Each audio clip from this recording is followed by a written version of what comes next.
Welcome back. Last time we faced off against Wily and the life virus and we emerged victorious. Today we're going to explore some of the remaining areas of the Undernet and also get into some of the post-game content. So, the closest area that we can explore is actually the one that connects to Undernet 7, in this case Undernet 8. Before we go further, there's one thing that I want to mention about the life virus that I forgot to mention last time. If you recall, while we were fighting it, it has a life aura that will negate any damage under 100, and it does regenerate once you destroy it. One other thing is, if at some point you run out of chips, or if you happen to go into that fight without any chip that deals over 100 damage, which is unlikely, but if that does indeed happen, you can still deal damage to it. Anytime that it uses the charge attack, it removes the life aura, so it is vulnerable to damage then. I'll show you on screen real quick. So yeah, even if you run out of chips or if you're having some trouble, you can always deal damage that way. You can go on from here. Play around as much as you like though. So, this area is actually a dead end, so after we're done here we will need to go back to explore the Undernet further. Also, we have a whole bunch of new enemies here, so for the most part I don't think I'll be skipping any random encounters.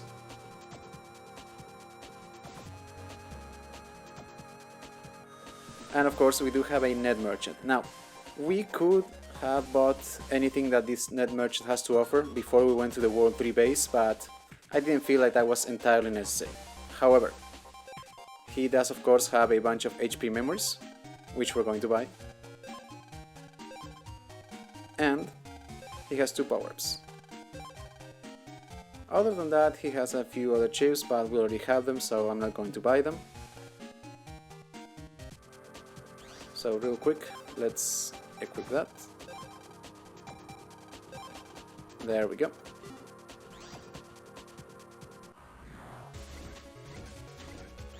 Alright, perfect. So technically it's only one new enemy because the wind enemy back there, we already have the chip for it. We got Hurricane while we were exploring the second area of the World 3 base. But let's see if we can get rid of Dynamite real quick.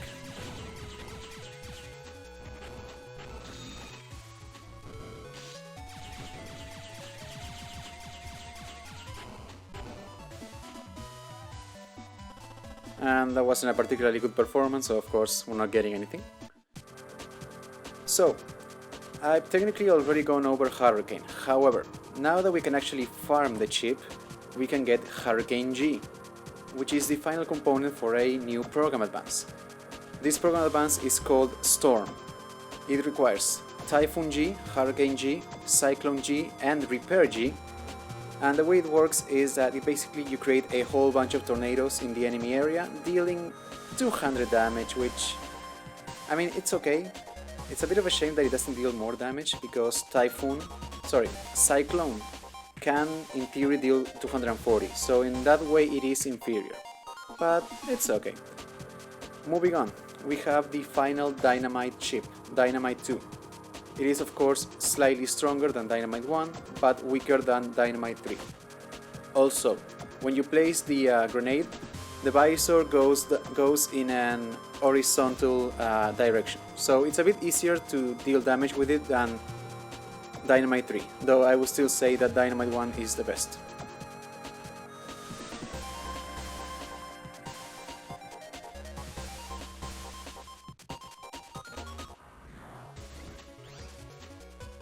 Again, technically not a new enemy, but just want to show you that, yeah, Snake, this is the first area outside of the World 3 final section where you will be able to find Snake A1.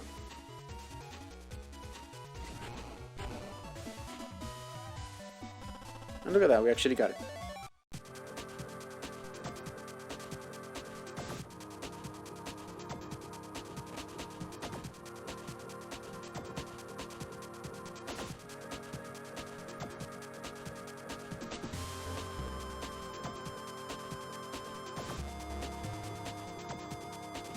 So I want to stop right here. So far we've seen a couple new enemies, but we haven't seen... None of those enemies are technically post-game content. But we're about to see what is. You may want to save.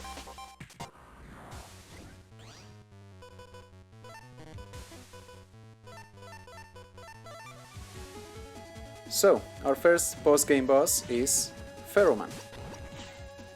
He has an interesting way of attacking. His main method is summoning sarcophagi. They will do 3 different things. We've seen 2 by now. He will either shoot 3 ratons, which sometimes track and other times they don't. He may shoot at a laser, or in that case he may just shoot out a rock cube. He also has another way of attacking, which is via the pharaoh trap.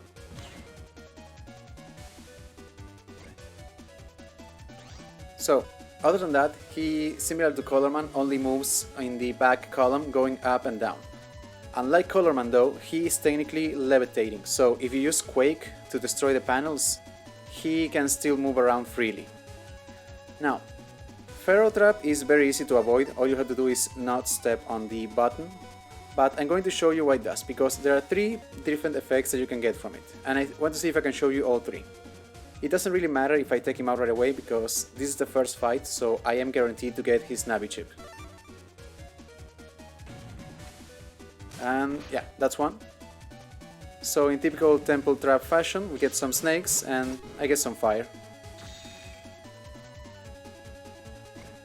Okay, let's see if we get something different. Okay, I want to pause right now, because this is probably the most dangerous out of all the possible traps.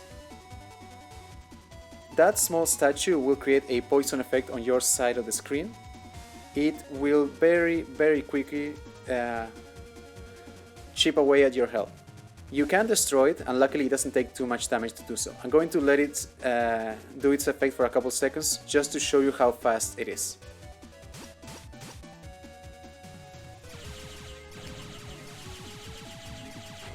There. Now there's one more effect that I'm hoping he'll show.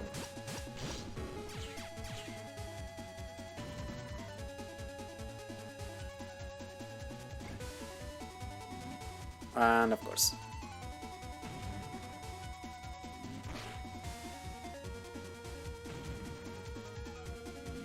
Okay. Hopefully... Why? Don't destroy... I only wish it didn't destroy the button just then.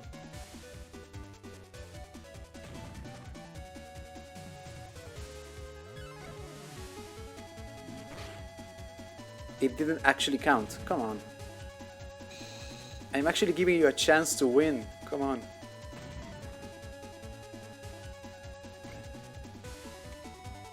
Nope, not the one.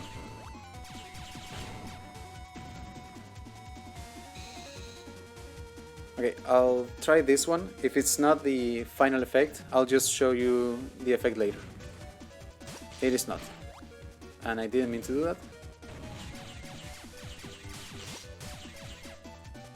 Okay, one more try. Nope.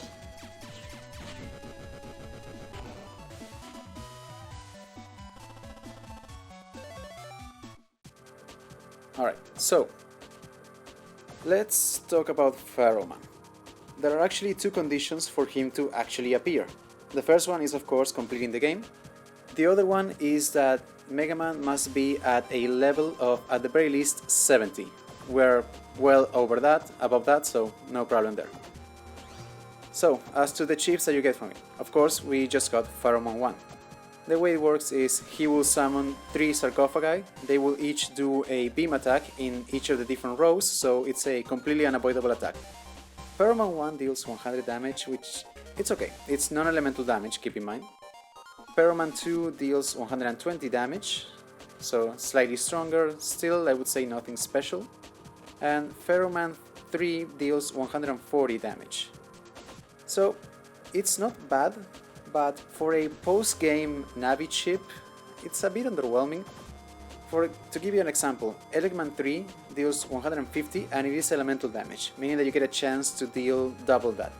Sharkman 3 deals slightly less at 130, but it is once again elemental damage, so that can very easily turn into 260. However, Pharaoh has another chip that he can drop. That chip is called Anubis.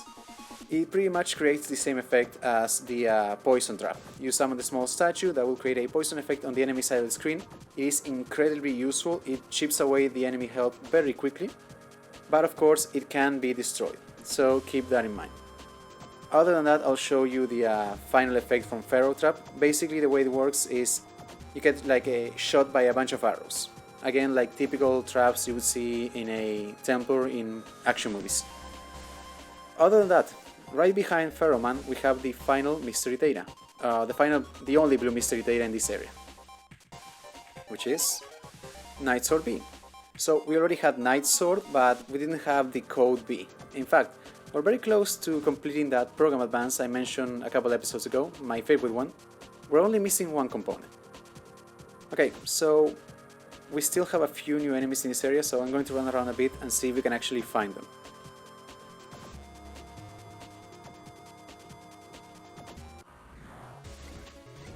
And look at that, we actually did. So needless to say, these are the upgraded versions of Gaia.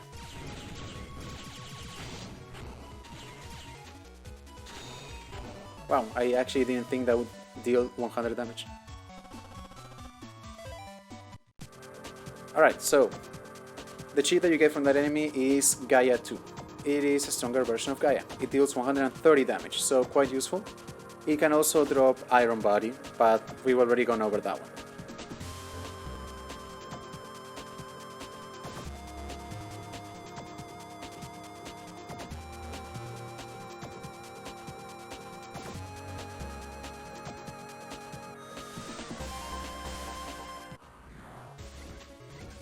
There we go. So I'm hoping that Skullman actually goes for the mine enemy and not Gaia. And it did exactly what I was hoping it would not do.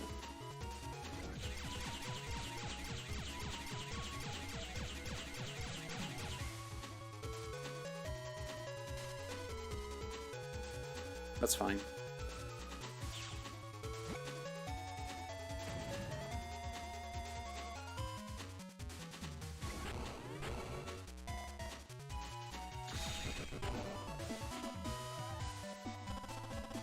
And look at that, we actually got it.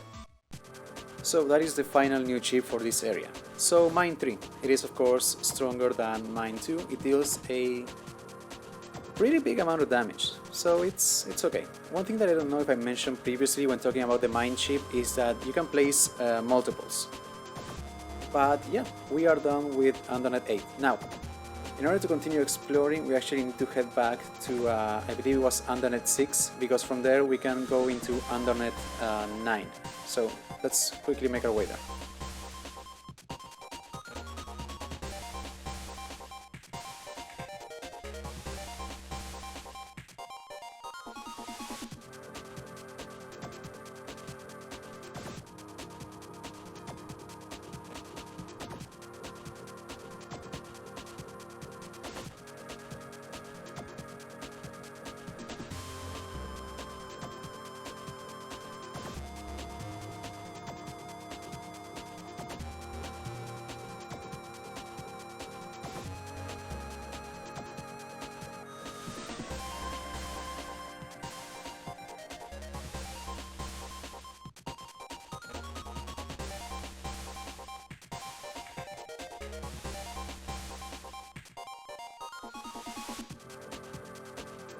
And here we are. Let's go. Here the results are more important than the battle. Gotta get as many as you can. So that is a somewhat cryptic hint as to how we get through the barrier in this area. So this area is really unique in that it probably has the most variety of enemies in the whole game. So many in fact that I had to slightly alter how I show that information on the sidebar there. Hopefully it's not too confusing.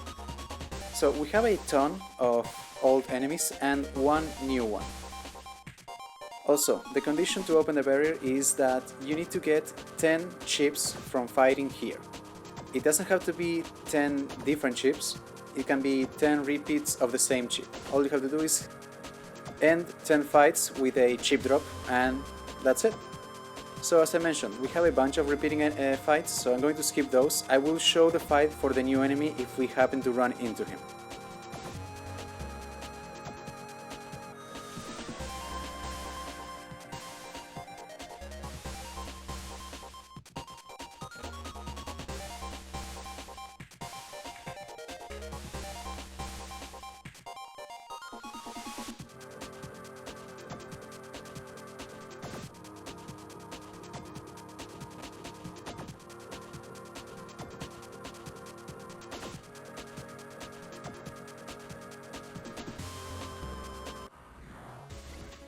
And look at that, we actually ran into that enemy. So, this enemy is quite unique actually. It is called Rush, as in the same Rush from the classic series. So this is the Battle Network version of that character. He only has 10 HP, and no matter what attack you use, he only takes 1 damage at a time. So let's... Also, the main gimmick when fighting him, I'm going to explain this now because it can be a bit tricky and I don't want to mess up while actually fighting him. After he takes damage, he goes underground. He will then surface out of one... he will create 3 holes in the ground and he will surface out of one of them, similar to playing whack-a-mole. If you don't strike him within a specific amount of time, after he has surfaced, he will hide back underground and then escape. He cannot deal any damage at all. The worst thing that he can do is make you waste your time. Also, as his HP goes lower and lower, the time that he spends on the surface before going underground again becomes shorter and shorter. So much so that you may want to save some Navi chips for when he's in very low HP. Other than that, your best bet is always just your Buster Shot.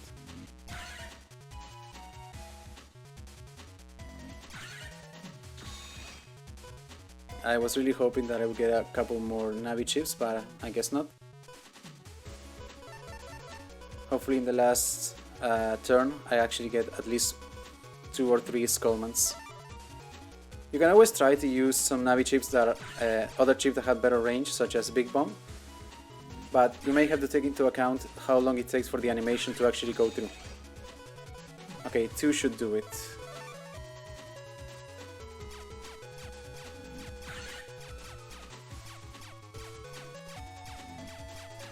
See what I mean? Okay, so I messed that up. Anyways, let's go over the chip itself. The chip that you can get from him is called Pop-Up. The way it works is once you activate it, Mega Man will start blinking. You will blink until you actually do any attack. It can be a chip or a buster attack. While you're blinking, you are immune to any and all damage. If you stop attacking, you will resume blinking, and you are therefore again immune to all damage. So it is an incredibly useful chip, especially this late on in the game when our Buster Shot is strong enough to take out most enemies. Keep in mind that the invulnerability only lasts until you actually open the custom gauge. So I mentioned some ways that you can use to actually take out Rush, being using Navi chips or maybe Big Bomb or other chips with a larger range, though keep in mind that especially when he's at very low HP, the simple animation of throwing the bomb may take too long. However, the absolute best tactic is Anubis. Anubis has a constant poison effect, meaning that the very instant that Rush comes to the surface, he will take damage. So if you activate it at the very beginning of the level, of the fight, you are guaranteed to win. Also, regarding the chip itself and the codes, because of the way the fight functions, it is impossible to get a very high rank with your time. And unless you get Anubis, you will most likely also affect your movement score. Because of that, the code that you get seems to be random. There doesn't seem to be any specific logic behind which code you get. But yeah, with that we have seen the only new enemy in this area. I'm going to just run around and do all the fights. Also, that green mystery data that we just obtained was actually very lucky because it is the best chip out of all of them. You can get either 3 different codes for sword or in this case fighter sword. So the berry is right here. Well, did you collect enough? Nope. Go get more. So it will say that until we collect 10 chips. In the fights that I actually skipped, I only managed to get one. I got Senny in the remaining ones, so I'm going to just run around. See you guys in a moment.